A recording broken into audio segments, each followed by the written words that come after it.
이런 신념을 가지고 있다면 나도 모르게 계속 돈을 밀어내고 거부하게 됩니다. 왜냐하면 내가 부자가 되는 건 다른 사람을 힘들게 하는 일이라고 생각하니까 내가 나쁜 사람이 되고 싶지 않기 때문에 나도 모르게 계속 밀어내고 있는 거죠. 스스로 풍요를 거부하게 됩니다. 안녕하세요. 마음서점입니다. 오늘은 여러분과 돈과 영성에 관한 그런 관점을 한번 나눠보려고 합니다. 사실 우리가 살다 보면 돈 걱정 많이들 하시죠. 아이를 키우고 부모님 챙기고 이것저것 빠져나가는 돈도 많고요. 그래서 우리는 돈을 원하면서도 한편으로는 돈에 대해서 좀 불편한 감정이 있기도 합니다. 가만히 한번 생각해 볼까요? 나는 돈이 꼭 필요하다고 생각하면서도 한편으로는 나도 모르게 돈을 밀어내고 있진 않을까? 만약 돈이 많아진다면 내 삶이 어떻게 달라질까? 오늘은 돈에 대한 우리의 신념을 하나씩 살펴보면서 그 신념이 어떻게 우리의 현실에 영향을 미치고 있는지 같이 들여다보려고 합니다. 관점이 바뀌면 현실도 바뀌니까요. 저 또한 돈에 대한 아주 많은 신념들이 있다는 것을 발견할 때마다 지금도 놀라고 있는데요. 저에게 가장 크게 영향을 준 신념 중에 하나는 돈은 신성한 것이다 입니다. 사실 너무나 당연한 얘기죠. 돈 또한 나처럼 신에게서 나온 창조물이니까요. 그런데 이 문장을 처음 본 순간 갑자기 제 안에서 뭐라고 설명할 수 없는 감정이 쓰나미처럼 확 일어났습니다. 그래서 바샤르에게 배운 대로 자문해 봤습니다. 난 대체 뭘 믿고 있길래 이런 감정이 느껴지는 거지? 대체 나는 그동안 뭘 믿고 살았던 거지? 여기서 다 설명할 수는 없지만 돈을 신성하다고 생각해 본 적은 단 한 번도 없다는 것은 사실이었습니다.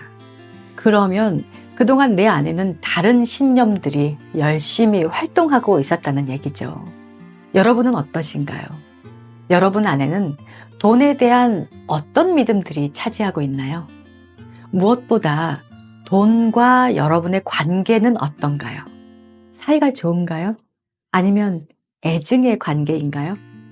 우리의 신념이란 마치 습자지에 은은하게 옅은 먹물이 배어드는 것처럼 조용하게 우리 내면에 자리 잡습니다.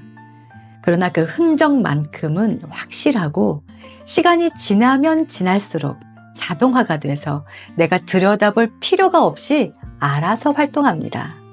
자주 쓰는 핸드폰 앱처럼 늘 익숙하게 돌아갑니다. 그래서 이런 계기를 통해서 정말 깊이 들여다봐야 합니다.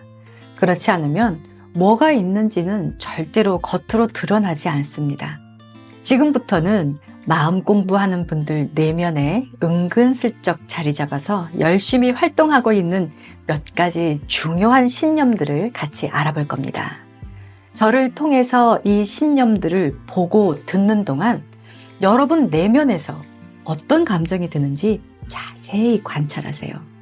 아주 작은 신호라도 놓치지 마세요. 그것들이 지금 여러분의 경제적인 삶의 운전대를 잡고 있는 신념입니다. 자, 첫 번째 신념입니다. 돈은 세속적이고 영적인 삶과는 거리가 멀다. 돈은 탐욕과 물질적 욕망을 부추기고 영적인 가치를 떨어뜨린다. 돈을 추구하면 신과 멀어지게 된다. 나는 돈보다는 영적인 성장에 집중해야 해. 어릴 때부터 돈을 밝히면 안 돼. 돈을 쫓으면 탐욕스러운 사람이 돼. 이런 말들 듣고 자라지 않으셨나요?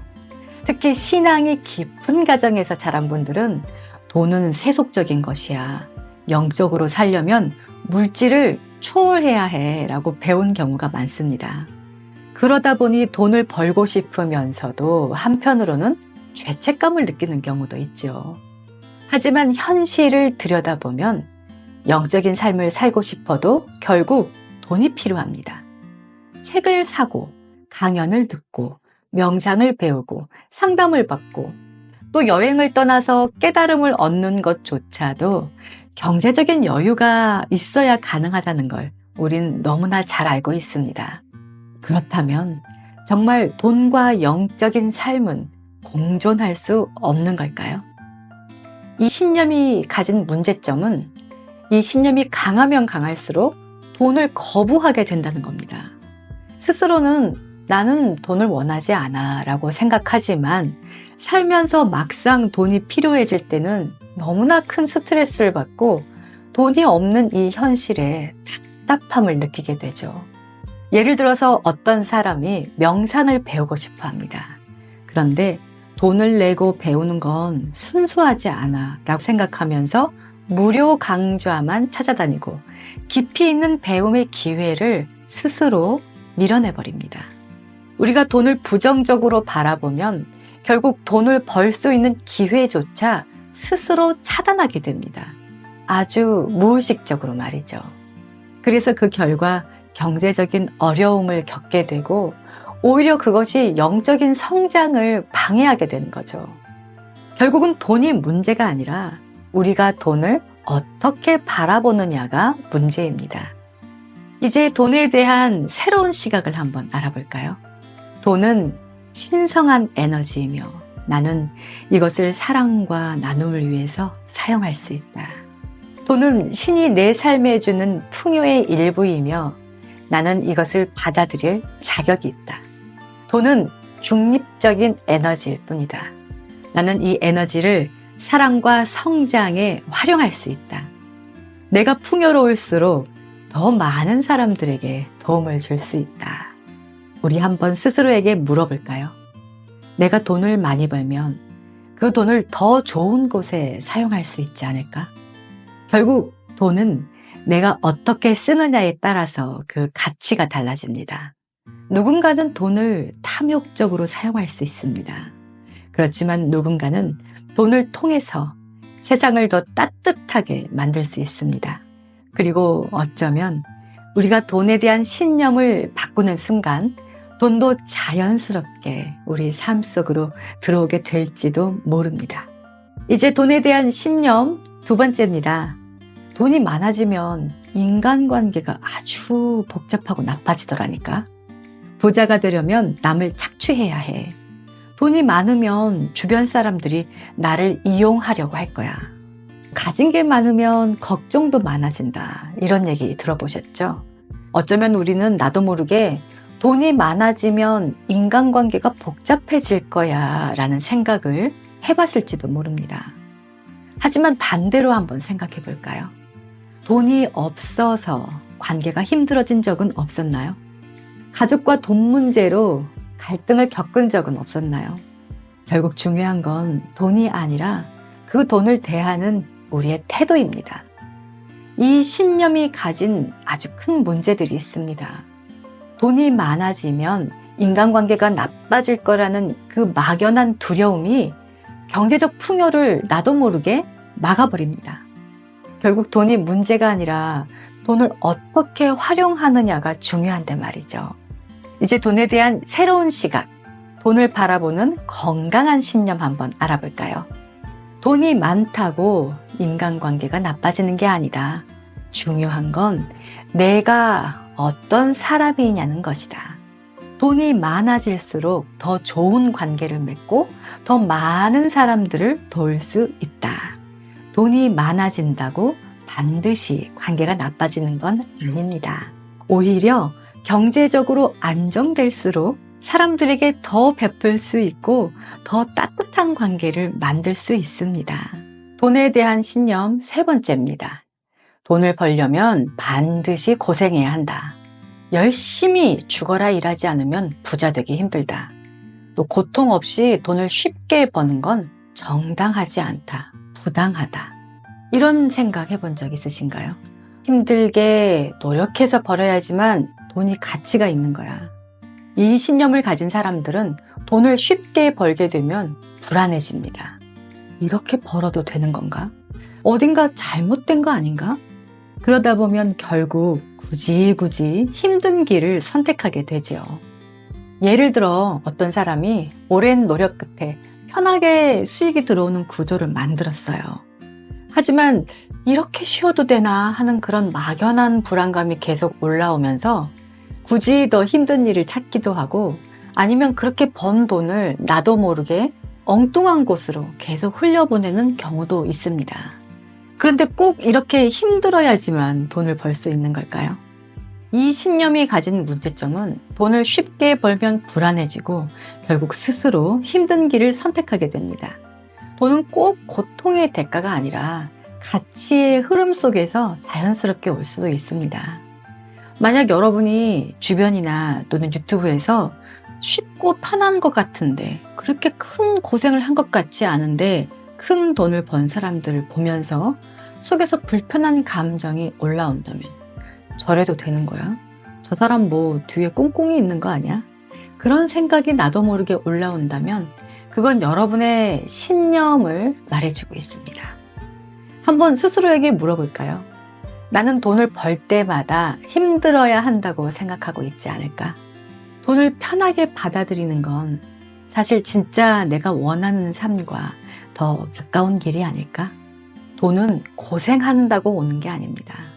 내가 가치를 만들어낼 때 자연스럽게 흘러들어오는 것이죠. 결국 돈이란 우리가 만들어내는 흐름이고 순환입니다. 자, 네 번째, 돈은 희소한 자원이다. 부족한 자원이다. 한정적인 자원이다. 돈은 한정적이야. 내가 많이 가지면 누군가는 적게 가질 수밖에 없어. 내가 부자가 되려면 결국 다른 사람 몫을 많이 뺏어와야 돼. 누군가는 희생해야만 하는 거야. 돈을 제로섬 게임처럼 여기는 사람들이 있습니다. 누군가가 많이 가지면 누군가는 적게 가질 수밖에 없다. 부자가 되려면 남을 착취해야 한다. 남의 몫을 뺏어와야 한다. 이런 신념을 가지고 있다면 나도 모르게 계속 돈을 밀어내고 거부하게 됩니다. 왜냐하면 내가 부자가 되는 건 다른 사람을 힘들게 하는 일이라고 생각하니까 내가 나쁜 사람이 되고 싶지 않기 때문에 나도 모르게 계속 밀어내고 있는 거죠. 하지만 현실을 보면 돈은 계속 창출됩니다. 누군가의 지식과 아이디어, 노력으로 새로운 가치가 만들어지고 그 가치는 돈이라는 형태로 흐르게 되는 거죠.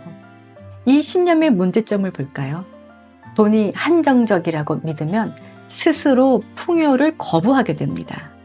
부자가 된다는 건 나쁜 것이기 때문에 죄책감을 느끼게 되고 그래서 결국 경제적 기회를 스스로 차단하게 됩니다.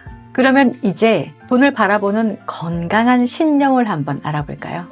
돈은 한정된 것이 아니라 계속 창출될 수 있는 무한한 에너지다.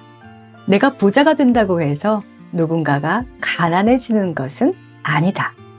나는 돈을 한정적이라고 바라보고 있지 않을까? 제로섬 게임처럼 그렇게 바라보고 있진 않을까? 만약 돈이 무한하다면, 계속 무한하게 창출되고 있다면 나도 그 흐름을 받아들일 수 있지 않을까? 돈은 나누고 흘려보낼수록 더 커지는 성질을 가지고 있습니다. 풍요는 제한된 것이 아니라 우리가 어떻게 바라보느냐에 따라서 계속 확장될 수 있습니다. 어쩌면 지금 나를 가로막고 있는 건 내가 가지고 있는 돈에 대한 한정적인 관점일지도 모릅니다. 우리는 누구나 돈과 영성을 조화롭게 받아들이고 싶지만 여전히 현실적인 벽 앞에서 고민하는 분들도 많습니다. 예를 들어 하고 싶은 일이 있지만 연봉이라는 그 안정적인 현실적인 문제 때문에 포기하고 있는 경우가 그렇습니다. 얼마 전에 40대 직장인을 대면 상담하게 되었습니다. 연봉 때문에 하고 싶은 유튜브를 하지 못하고 있는데 어떻게 해야 할까요? 풍요를 막고 있는 나의 무의식적 신념은 대체 뭘까요?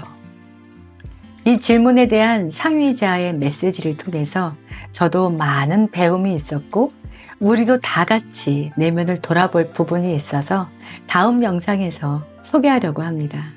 다음 영상에서 이 상담 내용을 통해 우리의 현실적인 고민을 함께 나눠보겠습니다. 우리 모두 돈과 영성을 조화롭게 받아들이고 현실에서도 풍요로움을 만들어가길 바랍니다.